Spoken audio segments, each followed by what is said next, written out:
So today we're going to be looking at a crossover strategy RPG for the PlayStation 2 called Chaos Wars. Now, normally with these PlayStation 2 RPGs, I would just use my save file that was on my memory card from 4 or 5 years ago. Unfortunately, with this one I discovered that I deleted my save file, which means I'm going to have to play through the game again. Before we do that though, there's something that must be addressed with the cover. And, not the front. The front's okay. But let's turn around and take a look at the back. And holy shit, that's the biggest PlayStation 2 save file I've ever seen. Well, actually it's just a typo, which should be a good sign of the high level of polish that went into this game. Now, the first thing everybody talks about when discussing this game is the voice acting. So let's focus on that right away. We're busy now. Leave if you're not buying anything. We're a customer. What's up with the customer service here? Are you Zard? I'm nothing like him. I'm Sus. I work you. Watch your mouth. He's your boss after all. You guys can wait on the couch over there. What I find really funny is that everybody's initial reaction seems to be, what the? Is that real? And they seem to think that it's a bunch of YouTubers just having fun overdubbing their own voices onto the game. But as someone who bought the game on release and played through it, I can tell you these are the real voice actors in the game, unfortunately. So what happened with the voice cast and why did it turn out so bad? Well, the publishing company had no money for real voice actors, so they used the CEO's family members to do all the voice work in this game. And, well, you can hear the results. Now, the voice acting I find falls into the so bad it's good category. Unfortunately, it had to be ruined by a couple things. One is the lazy audio design. See, what they did is they have it set so the music automatically adjusts whenever somebody stops talking, which means that when there's a one second break in between a conversation, the music jacks way up. And, you know, other games may do this, but it's a lot more subtle. And it's just, you know, it might not be a big deal over a 10-minute review, but over the course of 40 hours, hearing that music volume go up and down so often gets really frickin' irritating. The other problem is the overuse of the main theme of the game. Just about every time there's a story scene, or whenever you're talking to your characters in the base, this music plays. And while the song itself is pretty good, it gets really annoying hearing it for 200, 300 times. As I said before, it is a crossover strategy RPG featuring characters from many different games. Most notably, Shadow Hearts also features characters from Gungrave and a whole bunch of other games, most of which never left Japan. So that's both good and bad. You know, it's really cool that you can play as Yuri and Karen and Geppetto and Alice from Shadow Hearts, and you know, you can play as Gungrave and all these other cool characters. But then you see all these other characters that you like, and then you realize that you're never going to get a chance to really play those games because they're from RPGs, which, unless you can read Japanese, you're not going to be able to enjoy them.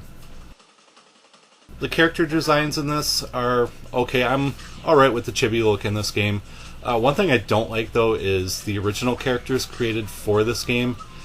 They're just really bland looking, and they have the largest eyes you can imagine. The story in this game is Hyoma, the main character. He stumbles onto a portal which sucks him and his friends and a bunch of knights, which are the other characters from the other games, into this world called Endia. And he meets up with Rin, who is kind of a gate master, and they go on a quest to try to find their way back to their home worlds. And the story I found wasn't that great, but to be fair, it'd be really challenging to make a cohesive story that was actually really good out of combining so many characters. Now, the gameplay in this is a little bit different from other strategy RPGs I've played. Most strategy RPGs use a grid system for movement, and this one doesn't, and I thought I would hate it at first, but it actually turned out to be okay. What happens is you have this big circle that shows up around your character, and as long as you have move points, you can move anywhere in that circle. And then to attack, you don't have normal physical attacks. Everything is skill, and all the skills require SP to be used.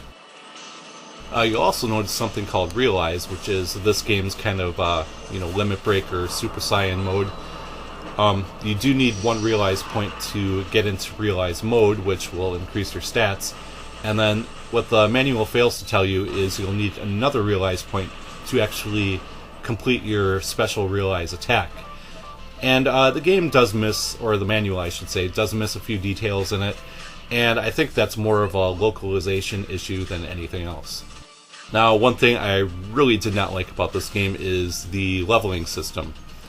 Most strategy RPGs use a standard experience system where you get, X amount of points and then you level up. Well, in this game, you have these kind of random stat boosts that happen whenever you land an attack. And after acquiring a certain amount of them, which you have no way of knowing, how many you need, you will rank up. And I find that later on in the game this becomes a real problem because you'll have many characters who are under-leveled because you only get 5 characters per battle, and the characters that you're not using do not level up with the rest of your party. So you may end up in a battle that requires a certain character, and then you find that that character is 10 or 20 ranks behind, and it takes forever to level them up.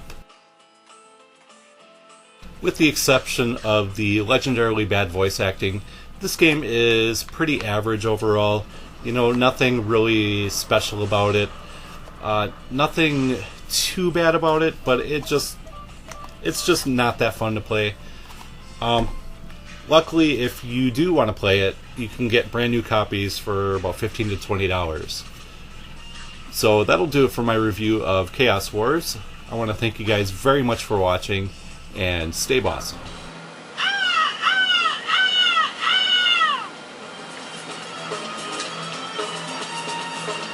Don't come any closer!